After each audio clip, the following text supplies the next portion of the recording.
वारी करने वाला वारकरी पैदल चलकर भले 200 किलोमीटर से आ रहा हो, चाहे 500 किलोमीटर से आ रहा हो, चाहे 400 किलोमीटर से आ रहा हो, पूरे रास्ते में भले उसको प्यास लग रही हो, भूख लग रही हो, चाहे उसके शरीर में कहीं पर भी कष्ट हो रहा हो, पर पंढरपुर की जहां से सीमा लगती है, पंढरपुर की रज, चंद्रभागा नदी की रज जिस सीमा पर जाकर लग जाती है, उस सीमा में जब कोई प्रवेश करता है और अपना एक पांव भी रख देता है तो उसकी सारी थकान मेरा हरि विठ्ठल अपने आप भर लेता है।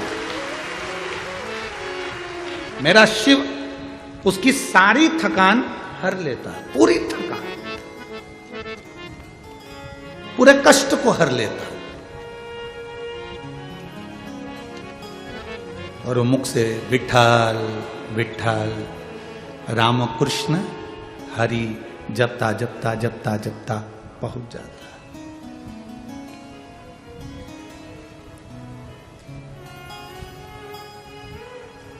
हमने जो दिया वो हमें मिला। एक संकल्प आपकी जिंदगी में जब आप धारण कर लेते हैं, हमने अमरावती की कथा में कहा था कि जब व्यक्ति संकल्प लेता है तो उसको पूरा स्वयं महादेव करता है। व्रत अमरावती की कथा में कहा था, यदि आप मंगलवार का व्रत कर रहे हो, शनिवार का व्रत कर रहे हो, सोमवार का व्रत कर रहे हो, बुधवार का व्रत कर रहे हो, गणेश जी का व्रत कर रहे हो, लक्ष्मी जी का व्रत कर रहे हो, दत्त भगवान का व्रत कर रहे हो, बृहस्पति का व्रत कर रहे हो, गुरु जी का व्रत कर रहे हो, शुक्रवार का व्रत कर रहे हो, शनिवार का व्रत कर रहे हो, चतुर्थी का व्रत कर रहे हो, पंचमी का व्रत कर रहे हो, तीज का व्रत कर रहे हो। हमने अमरावती की कथा में कहा था कि व्रत तुम कोई सा भी करो, किसी भी व्रत को करो, फल केवल जो भी व्रत करोगे, चाहे तुम संतोषी माता का कर लो, चाहे तुम लक्ष्मी जी का कर लो, चाहे तुम दत्त भगवान का कर लो, चाहे तुम बृहस्पति का कर लो, चाहे तुम गणेश जी का कर लो, चाहे तुम चतुर्थी का कर लो, चाहे तुम्हारी मर्जी पड़े जो व्रत करो। व्रत किसी का भी करोगे पर फल मेरा महादेव ही देता है। व्रत किसी का भी करो, कारण क्या होता है? आपने अगर गणेश जी का व्रत करा, या आपने बृहस्पतिवार का व्रत करा, या आपने शुक्रवार का व्रत करा, या शनिवार का व्रत करा, तो देवता, पृथ्वी के देवता भगवान देवाधिदेव महादेव से पूछते हैं। जिस व्यक्ति ने व्रत करा उसके लिए पहले पृथ्वी के देव देवाधिदेव महादेव से पूछा जाता है कि इसने ये बुधवार का व्रत करा था, इसने गुरुवार का व्रत करा था, इसने शुक्रवार का व्रत करा था, इसने शनिवार का व्रत करा था, तो ये व्रत इसने पूर्ण किया कि नहीं किया, इसने सही व्रत धारण करा कि नहीं करा, इसने व्रत को अपनी जिंदगी में सही तरीके से उतारा कि नहीं उतारा। तुम व्रत किसी का भी करो, पर फल देने वाले तो केवल देव अधिदेव महादेव है। उनसे पूछा जाता है क्या ये व्रत करे हैं इसने, इसका फल इसको देना है? तब देव अधिदेव महादेव कहते हैं इसने बड़ी लगनता से व्रत करा है, इसलिए काम करो कि इसकी झोली में खुशियां प्रदान कर दो, इसकी झोलियां खुशियों से भर दो, इसको सुख प्रदान कर दो, इसको खुशियां प्रदान कर दो, इसके जीवन में सुख दे दीजिए, इसके जीवन में आनंद दे दीजिए। अब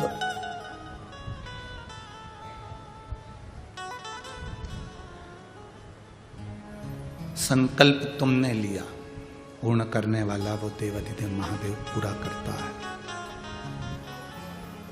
संकल्प तुम्हारा है, पूर्ण वो करेगा। संकल्प तुम कर सकते हो पर पूर्ण। संत नामदेव जी ने एक संकल्प लिया था कि मैं फलाहार करूंगा, एकादशी पर फलाहारी दूंगा, पर हरि विठ्ठल तो हरि विठ्ठल। एक बूढ़े का रूप रखकर आ गए और बुजुर्ग का रूप रखकर आकर बोले, नामदेव मुझे भूख लग रही है, बहुत तेज भूख लग रही है, मुझे खाने के लिए कुछ दे दे नामदेव, मुझे बहुत भूख लग रही है नामदेव, भोजन के लिए कुछ दे। नामदेव जी ने कहा कि महाराज जी आज तो एकादशी है, मैं आपको फलाहार दे सकता हूं, कुछ फल दे दूं मैं आपको,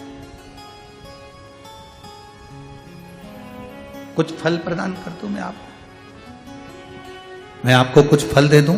गला पकड़ रहा है बाबू, मैं आपको कुछ फल दे दूं।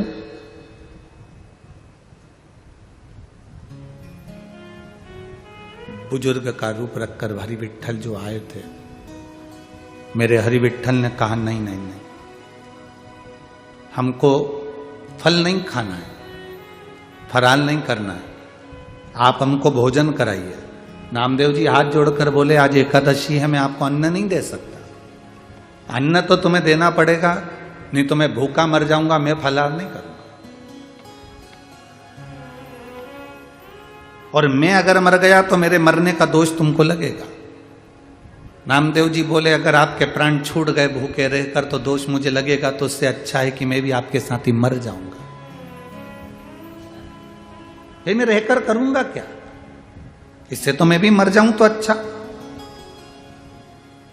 और उसी समय पर वो बुजुर्ग ने अपने प्राणों को त्याग दिया। नामदेव जी ने अपने सखा वृंद को बुलाकर चंद्रभागा के तट पर चिता बनवाई 2। लोगों ने पूछा 2 चिता क्यों? नामदेव जी कहते हैं एक जो मरा वो और एक चिता मेरी, क्योंकि मैंने कहा था कि अगर तुम मरते हो तो मैं भी साथ में मर जाऊंगा, तो मेरी भी चिता बनाओ। एक चिता पर मुर्दे को रखा गया, दूसरी चिता पर नामदेव जी महाराज सो गए, लकड़ियां जम गई। हरि विट्ठल को लगा गजब का भगत पाया है रे, आगी में जा रहा है तो भी घबरा नहीं रहा है, अग्नि में जा रहा है तो भी नहीं घबरा रहा है। मेरे हरि विट्ठल चंद्रभागा के तट पर 4 हाथ रखकर मेरे पांडुरंगा सामने प्रकट होकर उसको उठाकर अपने हृदय से लगा लेते हैं, अपने हृदय से। कहा नामदेव संकल्प तेरा था, पर उस संकल्प की परीक्षा लेना हमारी जवाबदारी, और परीक्षा मैं नहीं लेता हूं।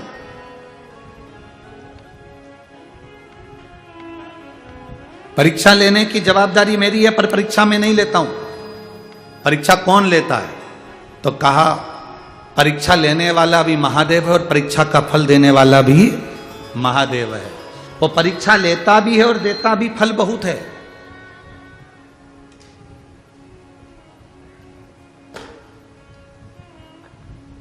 भगवान को जगन्नाथ कहा जाता है, भगवान को बद्रीनाथ कहा जाता है, भगवान को द्वारिका नाथ कहा जाता है, पर दुनिया में केवल एक देवादिदेव महादेव ऐसे हैं जिनको विश्वनाथ कहा जाता है,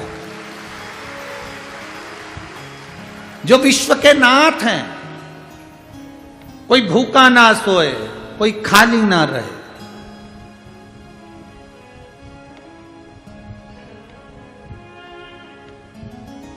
लोग कहते हैं गुरुजी हम कथा में आए हैं, हम कथा श्रवण करने के लिए आए। हम कहते हैं तुम कथा में नहीं पहुंचे, पहले तो ये अंदाजा लगाओ कि आप कहां कथा सुनने के लिए आए हो। कहां पर आए हो? चंद्रभागा नदी के तट पर। जम के बोलो कौन सी नदी? चंद्रभागा नदी के तट पर। और दूसरा नंबर हरि विट्ठल के पावन चरणों में आप कथा सुनने के लिए आए। जो लोग कहते हैं कि चंद्रभागा नदी या हरि विट्ठल का चरित्र अभी का है या पंडरीनाथ का मंदिर अभी का है, हरि विट्ठल अभी के हैं, हम उनसे कहेंगे आप स्कंद पुराण, पद्म पुराण, गर्ग संहिता सब पढ़ो, दिल से पढ़ो, उसमें आपको सब कुछ मिल जाएगा कि चंद्रभागा कब की है, कब का ये चंद्रभागा का तट है, या हरि विट्ठल सदा सदा हमेशा विराजमान रहे हैं। बस उनको याद करने वाला कोई पुकारता है और हरि विट्ठल दौड़कर चले आते हैं।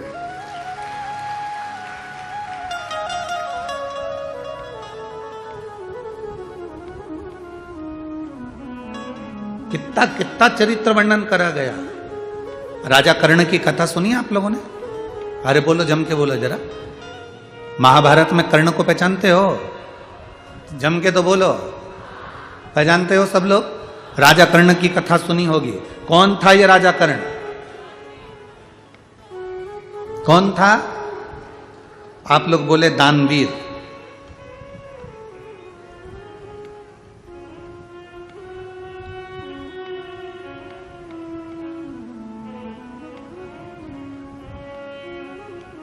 दानवीर कर्ण थे। फिर भी मरे तो पानी के खड्डे में रथ का पहिया फंस गया था, और उस पहिए को निकालने में मर गए। जरा विचार करना, कर्म की गति देखिए राजा कर्ण की। जिंदगी भर दुनिया के लोगों ने कहा कि ये दानवीर कर्ण थे, दानवीर कर्ण थे, दानवीर कर्ण थे। सत्यभामा जी ने भगवान कृष्ण से पूछा था, अगर ये दानवीर कर्ण है तो फिर पानी के खड्डे में रथ फंसकर क्यों मरा? भगवान कृष्ण ने कहा, सत्यभामा तुम्हें मालूम नहीं है, जिस समय अभिमन्यु मर रहा था उसने हाथ जोड़कर राजा कर्ण से कहा था, मेरे प्राण छूट रहे महाराज, तुम्हारे पास में थोड़ा सा पानी पड़ा हुआ है, मुझे थोड़ा सा पानी पिला दो, मैं मरने वाला हूं। मुझे मरते समय लोग गंगा का जल देते हैं, तो मुझे पानी पिला दो, मैं प्यासा हूं, मुझे पानी पिला दो, मैं प्यासा हूं, मुझे पानी पिला दो। पर राजा कर्ण 1 इंच नहीं हिला, और 1 इंच नहीं हिला, ना पानी का 1 चुल्लू पानी उसको पिलाया, मर गया। तब भगवान कृष्ण कहते हैं, यह कर्म की गति है। जो पानी मांग रहा था अभिमन्यु पीने के लिए, वही पानी धीरे धीरे गलकर भूमि को दलदल कर दिया, और उसी में राजा कर्ण फंसकर मर गया। यह कर्म की गति है, यह कर्म का खेल है।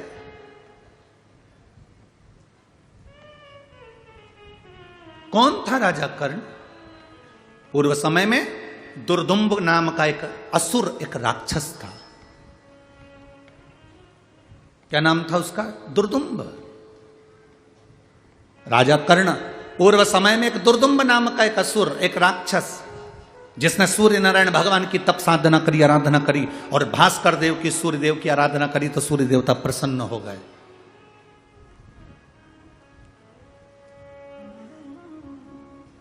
सूर्य नारायण ने पूछा, दुर्दुम्ब क्या चाहते हो? दुर्दुम्ब कहते हैं, महाराज बस मेरे मरना नहीं चाहता, आप मुझे बस एक वर दे दो कि मेरे प्राण ना छूटे।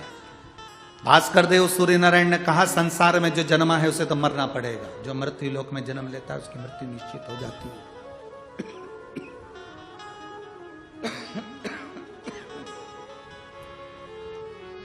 जो मृत्यु लोक में जन्म लेता है उसकी मृत्यु निश्चित है, उसको मरना ही है। मरना निश्चित है, हाँ। और कुछ मांग लो। राजा उस दैत्य असुर दुर्दुम्ब ने तब आखिरी में सूर्य नारायण से कहा कि मुझे कवच दे दो, जब तक कवच मेरे पास में रहे तब तक मैं ना मरूं।